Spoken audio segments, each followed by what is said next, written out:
O'Brien back on Let's Talk About It with Susan Johnson, and we're here in it's cold out. Yes, it is, Dennis. It's cold out, but it's not too cold, and it's going to get cold later today.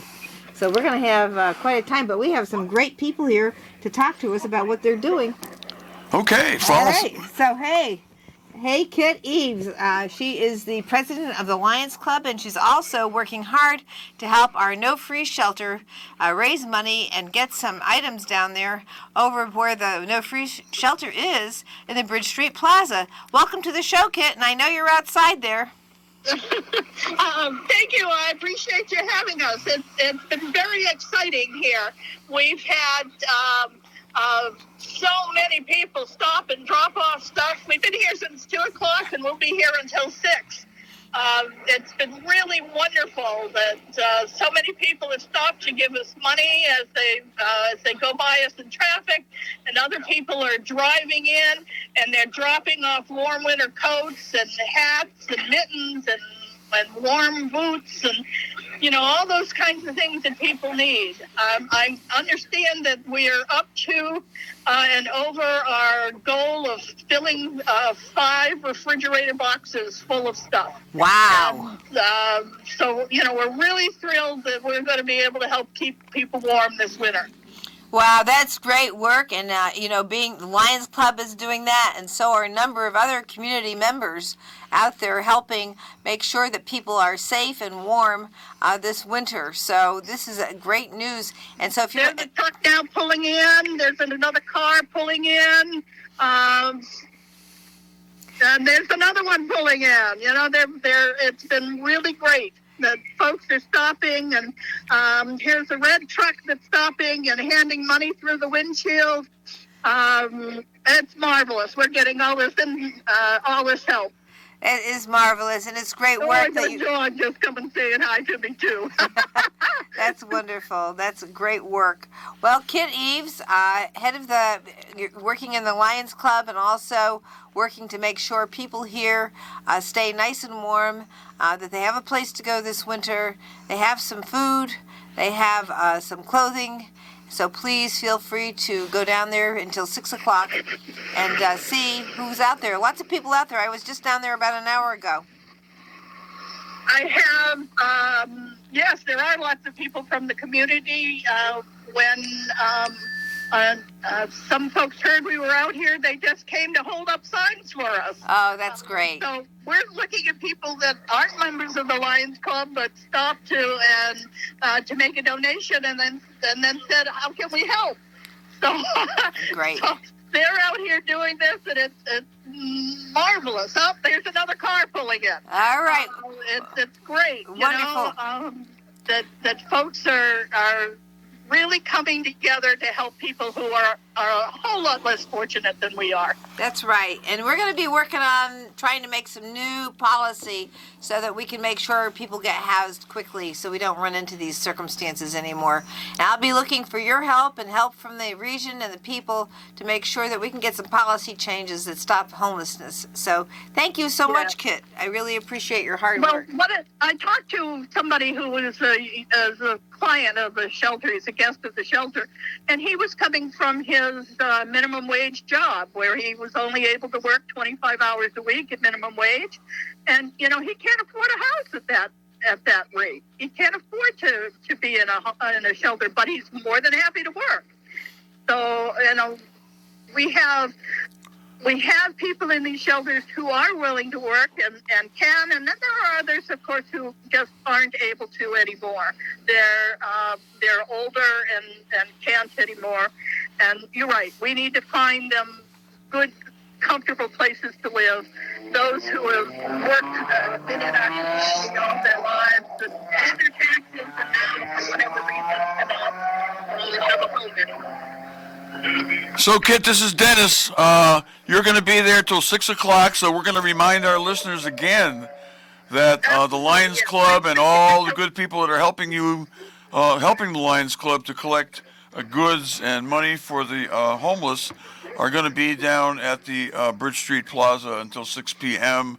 And folks who are listening, and if you want to help out, it's okay if you leave your homes and get on turn on your car radios and listen to Let's Talk About It, but go down to the Bridge Street Plaza and make a donation so that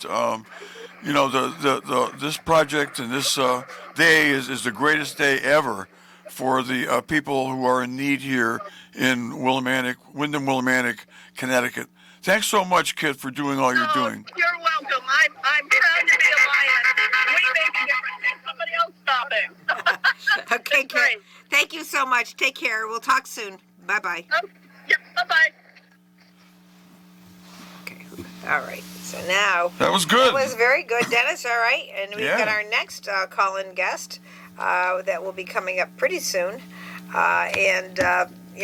We have Brenda Bookbinder, who has been a really instrumental person in working to make sure that we organize our community and try and save the maternity services at the Windham Hospital. So we'll be talking to her in a few minutes. But in the meantime, we should talk a little bit about what a great community this is and how we have so many good people here working and to help us out. Absolutely. It's been a great community like this ever since we came here, Susan. Yes, and, yes, it has. A long time ago, and a lot of folks that care about others and are willing to spend time helping them and doing it out in the cold and no matter what the conditions are. And it's, we are proud to live in a community that welcomes people and tries to to help them and to take care of them. And, this is unusual because you don't see that everywhere you go. And that's another reason why folks like us and so many others out there who are listening like to live here in Windham, because it's a place where people really love people and care for them. Yes, that's right. The people here, you learn a lot from being in a community like this that has such diversity, has so many projects that it does do, with a university here, with a hospital here, with all kinds of service programs, and we are very thrilled to be here to be able to work on all these different things that go on here and make sure that people do well and that they're able to realize their full potential. Yes, Susan, definitely. Okay, I think our next guest is coming right on. I think so. I think we're very happy to have someone who's been incredibly active here, working really hard for almost a year now, maybe a little longer than a year, in fact, on making sure that people are aware of the plans of the Windham Hospital to eliminate the maternity services there and have deliveries done in some other hospitals. So I can't say enough about Brenda Bookbinder. She's an MSW, and she has taken on the charge here of trying to make sure we're able to keep the maternity center at Windham Hospital. So, Brenda, thank you so much for being on the show with us, and thank you again for all the work that you have been doing to get this organized. Susan and Dennis, a pleasure to be here. Can you hear me? Yes, we can. Yes, absolutely. You're good. Greetings. It's a delight to be here, and it's an honor to speak to you and to the community. We're part of Windham United to Save Our Healthcare, and this is a community-based coalition that was born in the quarantine, the year of shutdown and fear and isolation, that citizens of this community and around the area decided that hearing that the maternity unit was going to be closed, actually it was closed in June of 2020, that we needed to talk to the community and to find a way to reach each other even during this pandemic. Absolutely. So we spent many days masked up, distanced up, and passing petitions around at a distance, but hearing stories of connection and stories of how local and safe childbirth has gone on in their families for 2 and 3 generations, and for some who are maybe new to the community of hope to give birth locally. So Windham Hospital was born in the Great Depression. Talk about a time of darkness. And this community raised funds and opened the hospital and soon put in a maternity unit. I think it was April 19... 33 was the first birth. So here we are. We have 2 events, and I hope you will join us. It's going to be chilly out tonight, so certainly bundle up with some gloves and some scarves and warm coat, and to come out. Tonight we're going to light up the night with that hope. From 6 to 7 o'clock tonight, we're going to gather on the Frog Bridge with a flashlight and mask and share our love of Wyndham Maternity and our pledge to this community. We stand united to reopen it and bring back full services so that women can deliver here safely and locally. That's wonderful. So that's the first event. Yep. Having a flashlight is a lot safer than having a candle, so we have flashlights tonight. The Frog Bridge, is on the corner of Jackson and Main, and it feeds into Route 32, and there are 4 big frogs on spools there. You can't miss it. That's right. So I hope you come out 6 to 7 o'clock tonight and show the support and love that we have for the maternity unit. Mm-hmm. I have my candle ready. It's a battery operated candle, so we can do. That will work too. That will work. That will work too. So I may try to change the batteries. Yeah, and then we have a second event. Actually, the flashlight vigil is the beginning of this week of preparing for our day of reckoning. Remember the 10th of November. That's Wednesday the 10th. The State Department Office of Healthcare Access is going to hold a hearing over Zoom, so it will be able to be viewed either in your home or on the top floor of Town Hall. We're making a viewing setting and a testimony setting so that people can come in and testify in person there if they feel more comfortable. Again, supporting community and not having people isolated in their homes. You can do it either way. The virtual Certificate of Need hearing is the community's chance to weigh in. Wyndham United to Save Our Healthcare will be gathering at the Bellingham Auditorium on the top floor of Wyndham Town Hall to view the hearing and provide space for community members to testify.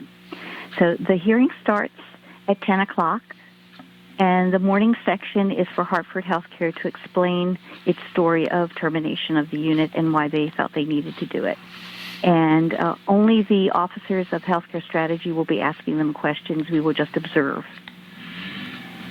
And then in the afternoon, starting at 2 o'clock from 2 to 3 in the afternoon, there's a chance to sign up to testify orally. We are asking members of the community who wish to testify work on a 3-minute testimony, and you can practice it. It's probably 2 pages double-spaced, and time yourself for 3 minutes. But email your 3 major points. And we have a new email dedicated for the hearing, and that is savewyndhammaternity@gmail.com. I'll say it one more time, savewyndhammaternity@gmail.com. And if you want to submit a written testimony instead, that one's not limited to 3 minutes. Or if you want to send pictures or letters or regards from whoever is supporting this movement, again, the same email, savewyndhammaternity@gmail.com. We hope you take some time, and maybe you want to testify or you want to write something up, but send them to the same email, savewyndhammaternity@gmail.com. If you plan to attend the Certificate of Need Zoom hearing that you can view on Town Hall, it's a masked event because that's town ordinance. So bring a mask, and we will greet you and help bring you up to speed. So I'm delighted. Hopefully, again, tonight from 6 to 7 will be the flashlight vigil on the Frog Bridge. And Wednesday, November 10th, 10 o'clock to 5, will be the maternity unit Certificate of Need hearing and our last chance to keep that open. I'm going to finish off with a song. Sally Rogers sang this a couple weeks ago, and I'm going to leave the community with this one. Okay. Babies are born in a circle of the sun on the birthing day. Babies are born in the circle of the sun on the birthing day. Clouds to the north, clouds to the south, wind and rain to the east and the west. Babies are born in the circle of the sun circle of the sun on the birthing day. Babies are born on the circle of the sun. Circle of the sun on the birthing day. Babies are born on the circle of the sun. Circle of the sun on their birthing day. Wow. Come join us. Very, very impressive. Brenda Buckbinder, who has been working so hard to save the maternity ward here at Wyndham Hospital. Thank you so much for all the amazing work you've done. A pleasure. We love this community, Yes, and we we love do. the maternity unit. Yeah, we Hope love to see you all down at the Frog Bridge. We'll Take be there. care. Okay, take care, Brenda. Thank you so much. That was great, and I didn't know Brenda could sing, so that was a wonderful opportunity for her to do that great song.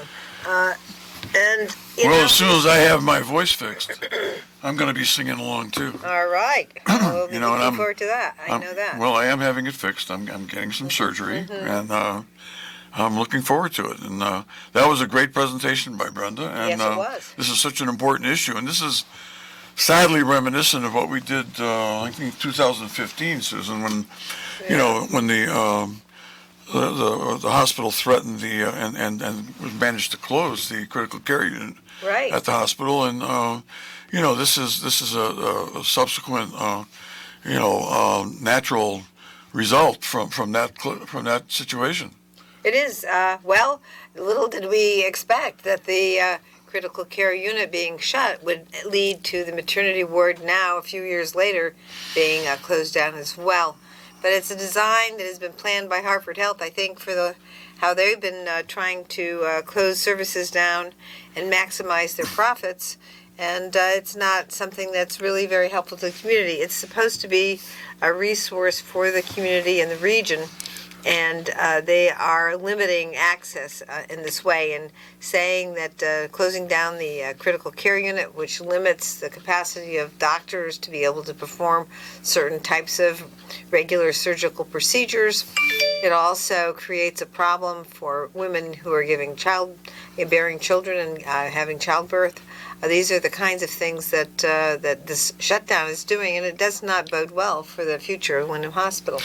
Well, I recall quite well the several hearings that were organized by you and Senator Flexer and Representative Haddad and Senator Austin and also the late great Linda Orange about this and back in 2015, and you know there was an outpouring of people from the community, including the doctors, and the doctors were almost to a man and a woman opposed to what the hospital was doing. But unfortunately, at that time, we didn't have the same procedural rights that we do now, because there was changes made at the legislature in response to that, because we really didn't have the right to have a hearing like we're having this Tuesday, because what was it, the OCA, the Office of Healthcare Access turned down our request for a hearing procedure because they claimed in the statute wasn't broad enough for them to be able to include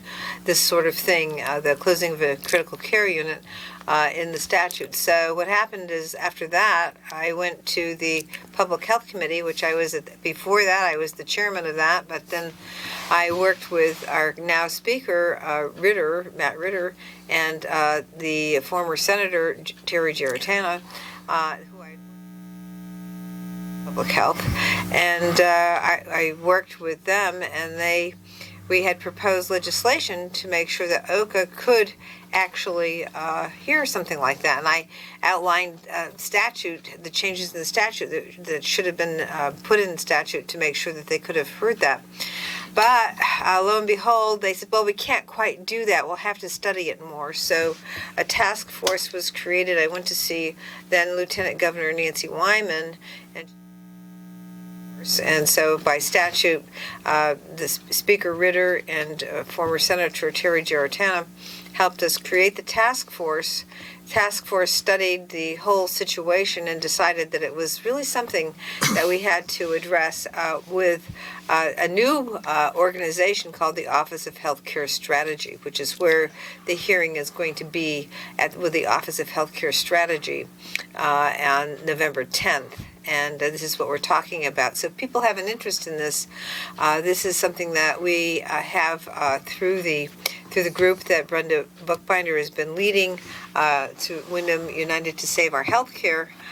They are working to organize here locally to make it easier for anybody who wants to testify or submit testimony to the Office of Healthcare Strategy to make sure that they are able to do that easily. And so you can go to the Wyndham Town Hall on the 10th, and you can give testimony through the Zoom.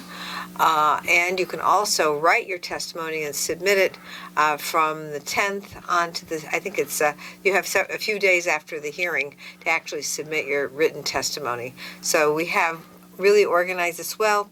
I'm very pleased to see Office of Healthcare Strategy actually hearing this and listening to us. So we do now have a chance to be heard because of the legislation that was passed. Actually, this has happened in the Rockville Hospital as well. Office of Healthcare Strategy held to keep them open. And this is something that hospitals and these larger hospital organizations are trying to do all over the country. And it's not a very good thing in terms of access to health care for people in these local communities, especially when you take a look at this area where you don't have any real highway access. Yeah, well, I remember saying back in 2015 that the Office of Healthcare Access was a misnomer, that they weren't geared up at all to ensure healthcare access. That what they were doing there only was having hospitals that wanted to spend a lot of money on a new device, such as the Da Vinci robot, which I had when I had my surgery, and getting the okay that they could spend the money on it, and that was it. There was no way to protest the closure of a unit, important unit like the critical care unit in a hospital. But I have to say this, Susan, that I think the effort that you and all the other legislators and the docs and all the people of Wyndham who came out in the surrounding towns at those huge meetings that we had in that year, including Lynn Ide and so many others, I think you saved the hospital. And I think Joe Courtney later on, by doing, you're going to explain what he did, but he made the hospital much more financially viable, and the hospital today is in a much stronger position than it was back then, thanks to you all. But we still have this issue that we have to deal with on November 10th. So I hope people will participate in one form or another. I know I'm planning to, and I know you are as well. Absolutely. This is Susan Johnson. I'm here with my co-host Dennis O'Brien. We've had two great guests this evening, and we'll be right back after these messages from our sponsors. First, we had Kit Eves from the Lions Club, who's organized a help out for the homeless shelter, the Nose Free Shelter. You can go down there until 6 o'clock by the No Free Shelter on Bridge Street. And the Lions Club people and people from the community are all collecting funds to help the No Free Shelter. They're taking socks and hats and coats and all kinds of things for people who will have those types of needs coming this winter. So if you have some time, and just stop by and drop off some cash or some items for people who are in need, which is a great thing. And then we had Brenda Bookbinder on, who has been working for the last year to save Wyndham Hospital's maternity care. And we're going to have a candlelight vigil on the Frog Bridge beginning at 6 o'clock. So it's a busy community, huh, Dennis? Yes, a real busy community, and we were busy on Tuesday, the November 2nd as well, Susan. Yes, we were. We were busy all day and evening working on the election and getting the vote out. Election days are exciting. We had a lot of us work from 6 a.m. till 8 p.m. at night. It's a long day, and it's it's the time of the year when things start getting colder, and so I want to give a salute to everybody who ran for office on November 2nd, and for those who helped them with their campaigns, because that's democracy, and that's enabling democracy to work. and it was a great election and a great result. Yes, it was. I'm very pleased. Congratulations to everybody who won and everybody who worked hard. Whether you won or not, you were out there promoting the ideas and getting the conversation going about what people are thinking about what should be going on in Windham. You know, I chaired the Charter Revision Commission a year and a half ago, probably for about 6 months, 8 months. And what we did was we reduced the town council had terms of 4 years that went into effect when we started the town manager system. And I was bothered by that because I thought that the town council and the Board of Finance should have to face the voters every 2 years. Not just for, going through an arduous process, but also for, getting a chance to get out there, knock on doors, talk to people, find out what the people really need. I think 4-year terms are too long on the local level. And now, from now on, we're going to have just 2-year terms for town council and Board of Finance so that all the town council members will be up for re-election every 2 years, including the mayor and all of the members of the Board of Finance. I agree with you, Dennis. I think especially for local elections, 2 years is the right amount of time. Look at our congressmen. They run every 2 years. Right. and that's 250,000 people is a much bigger, or maybe it's 300,000. I don't know. It's hundreds of thousands of people. Yeah, that's a lot of people to contact every 2 years and work on raising funds so that you can get your message out and talk to the voters about what their concerns are nationally. Again, here in Connecticut or in any of the state elections, it's really every 2 years for the state senator, every 2 years for the state rep, and so those are elections that are bigger areas sometimes than the towns, but sometimes you have more than one representative in one larger town, and the senators have about 80,000 people in their districts. So 2 years is about right, and it's a good way to stay in touch with people. Not that you don't stay in touch with people during the time that you're serving, because that's also another way to stay in touch with people. But when you're serving, you also have to work on whatever it is, whatever programs and things that you put together when you went out and talk to people when you're running for office. Well, I know you certainly do that, Susan, because I live with you, and I know our phone is always ringing, and I don't get a chance to talk to you much during the day or even in the evenings because you're always on the phone. Well, I'm on the phone, but I also do a lot of email, and I have a lot of people at the Capitol who can help me out as well. And that's one of the things that, here in Windham, when you're running in a local community, you've got the staff people here who are working hard to make sure the town works, make sure that the elected officials have the information they need, so when a question is asked of an elected official, they can answer it. That's the same thing as at the Capitol. We of course, have a little bigger system because we're covering the whole state, but we still have people who can help us out with policy answers to questions of policy, what the state can do, and making suggestions to legislators about what the state maybe should do. And we have research people who can help us analyze those types of questions to see if it's something that would work for the state, would work for the local community, or work on the federal level. So these are the kinds of things we need to keep in touch with, because there's a lot of things when you're working locally, you have to know a lot about how it all works. And when you work on the state, you should really know how the state works, how the local works, and how the federal works. Well, that's right, and you certainly do. Well, thank you. I appreciate that. Well, you're experienced, and you've always been very much interested in those things, and I'm pretty knowledgeable myself, but yes, not like you.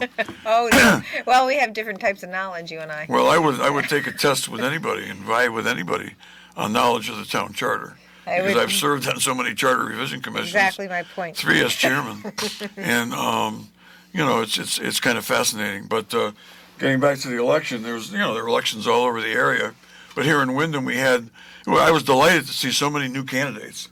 Yes. And so many new candidates win, and I'm really looking forward to seeing them serve in elective office. Me For too. example, there's a couple of great new candidates on the town council that happen to be Democrats. And one of them is Rodney Alexander Jr. He's the first vice president of the NAACP. He's been on our show several times. Not during the campaign, but he's been on our show several times. And Yes. Rodney was elected by a fairly large majority on Tuesday night, and he will be replacing me on the town council, and I'm honored to have him replace me. Well, he's a great guy, and he's got a lot of information. He working on the NAACP. We work on all types of issues, locally and statewide. And I have to give a shout out to Leah Rawls, who is our president of the NAACP, because both you and I, Dennis, are members of the NAACP. Right. And they've been doing great work, and I've always felt so pleased to have a group in town that focuses on people's civil rights. And so this is something that's it's great, and it's great to have Rodney Alexander do such a good job. He worked hard on the campaign, and I'm very pleased that he made it. He worked very hard on the campaign. I was fortunate enough I was stationed over at the VFW for most of the day, and I spent a lot of time with Rodney Alexander, and we had a wonderful time talking about government policy and all kinds of things.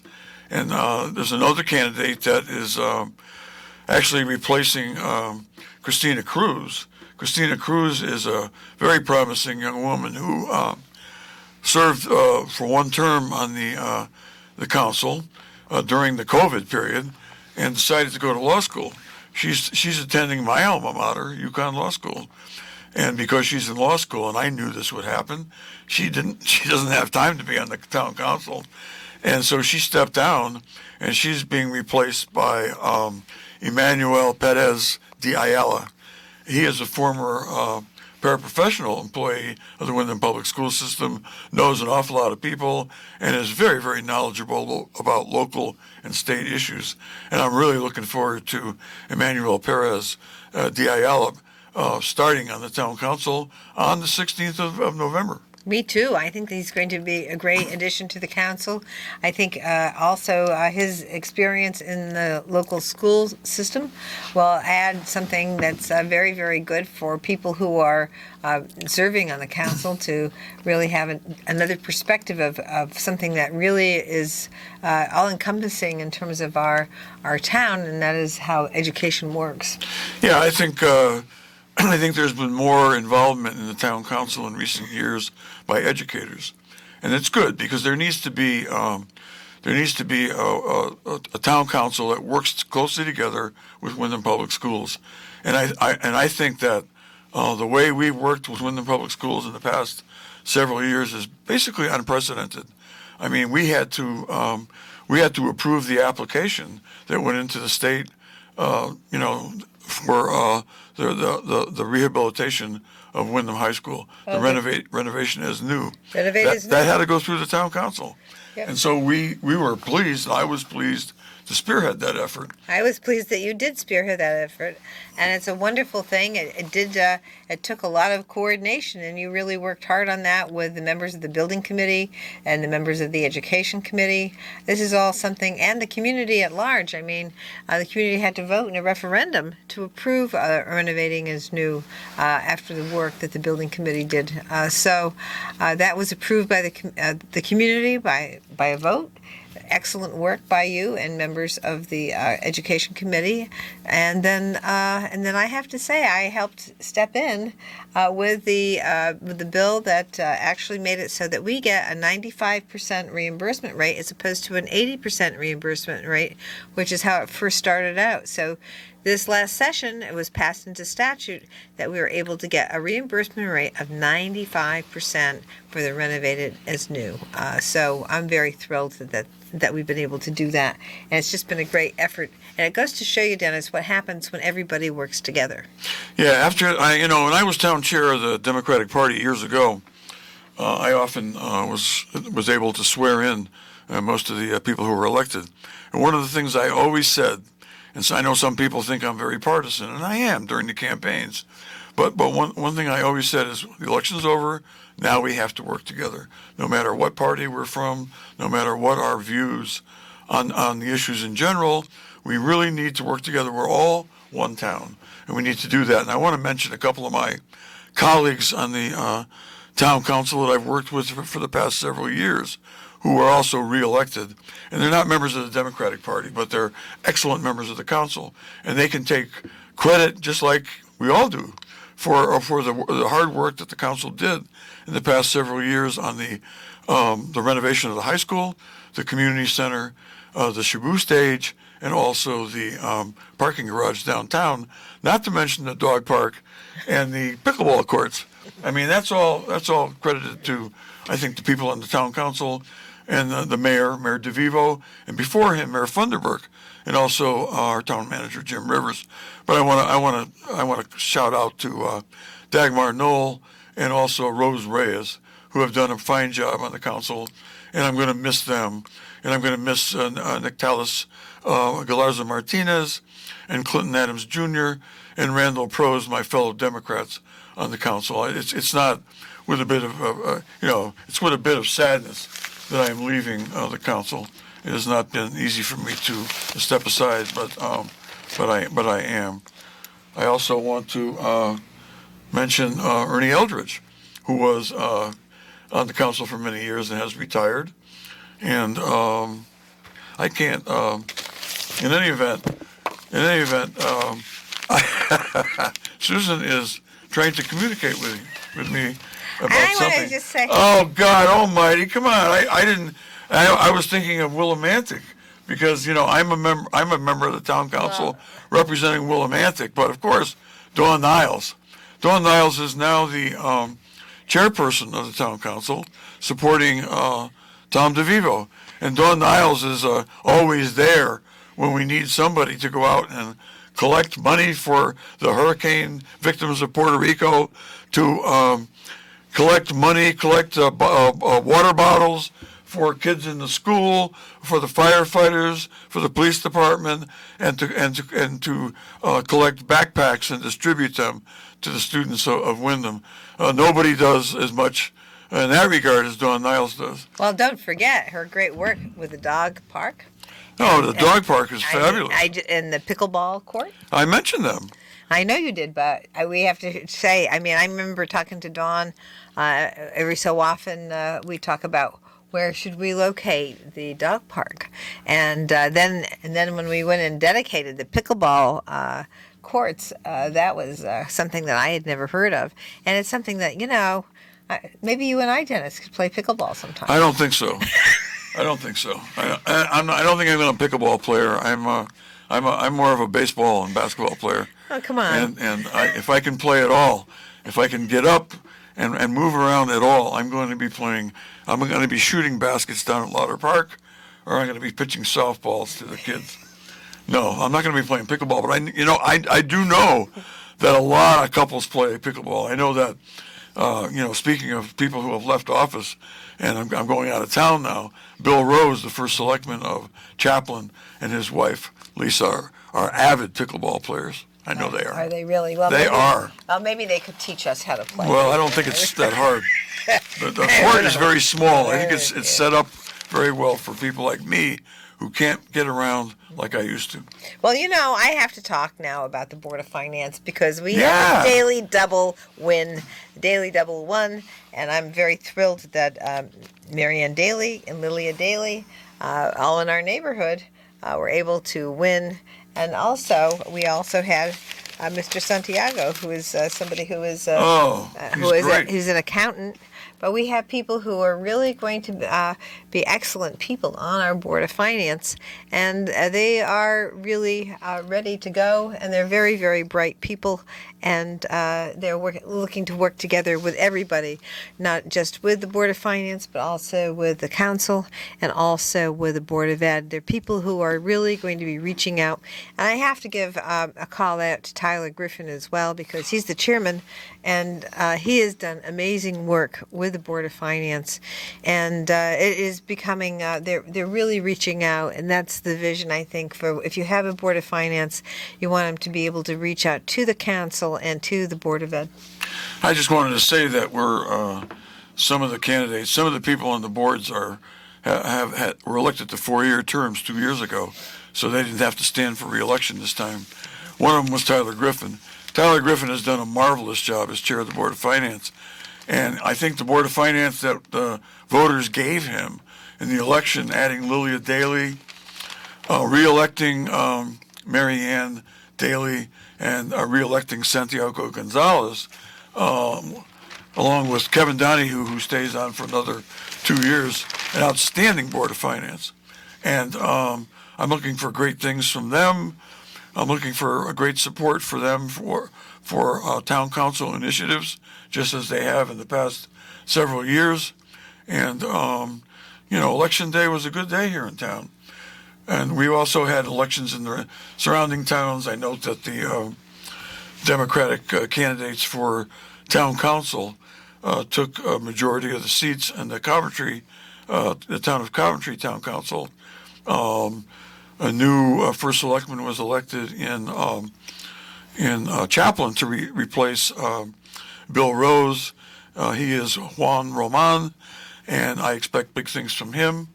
In local elections, party is not as important, I don't think, because most of the issues are nonpartisan. And we, for years, we have, again, I'm pointing out again how we work together with the members of other parties, including the Green Party, Working Families Party, Republican Party, and the Bottom Line. And we all work together once the elections are over. Well, that's right, Dennis. We do have to give a shout out to the people on the Board of Ed, Ilda Ray and Paula Haney. Alicia Rivera's new, and she was our Cupid, and we're so happy that she is, on the Board of Education as well. They're really very good, successful candidates, and people who are really focused on education and making sure the community progresses and the children are treated well. I'm glad you didn't let me stop with the Board of Finance, Susan, because those three women, were such great candidates.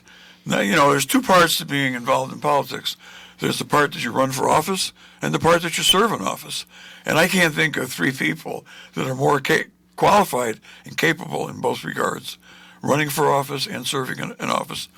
Those three people did a wonderful job on the campaign, not only for themselves, but also for other Democratic Party candidates, and a big salute to them. And I too welcome, very much so, Alicia Rivera to the Board of Education. Alicia was a teacher in the school system for many years, and now she's going to be on the board to share the great expertise she has with the children of Windham in a different capacity. Exactly. That's an education family because her husband also is a teacher. Yeah. And so you got two people who are focused on education their whole lives. And now Alicia will be able to, and also is very well respected and liked in the community. And now she'll be able to help us out on the Board of Education. And having that kind of a background and that kind of passion and drive for education is so important and will really be a great help to this. And then, of course, Paula Haney has served in so many different capacities, and she actually is a healthcare person who is a physical therapist. She gets all kinds of things that are really important to our children, as well as Ilda. Ilda is wonderful. Ilda Ray has done great work, and she's really knows how to connect with people, and she really gets all the things that must occur for our students here in our community. A very loving, caring person Yes, is Ilda she is. Ray, also Alicia Rivera and Paula Haney, and we couldn't possibly do better with the three candidates that we had for our Board of Education last Tuesday. I want to also mention Tom DeVivo. Oh, yes. I mentioned him before. Yes. I thanked him for his service while I served with him. But Tom did work very hard on his campaign, and he emerged victorious. Now, a lot of people think it's a Democratic town, and it's real easy. But if you look at the statistics for the last several years, the elections have all been very close. Yes. And the Democrats won a close race again. And, it's because they worked hard on their campaign. And they just had, it's a lot of hard work and sometimes a little bit of luck. Well, we haven't always had a Democratic mayor, but we're very happy to have Tom DeVivo as the Democratic mayor, as the mayor for the whole town now. He will take care of everybody. That's always been his way, and that will be the way he will be continuing. This is Susan Johnson. I'm here with my co-host, Dennis O'Brien. Thanks for listening this evening, and we'll be back next week with a great show. Come out and demonstrate for the maternity ward on the bridge, frogs at the bridge with a candlelight vigil. Thank you.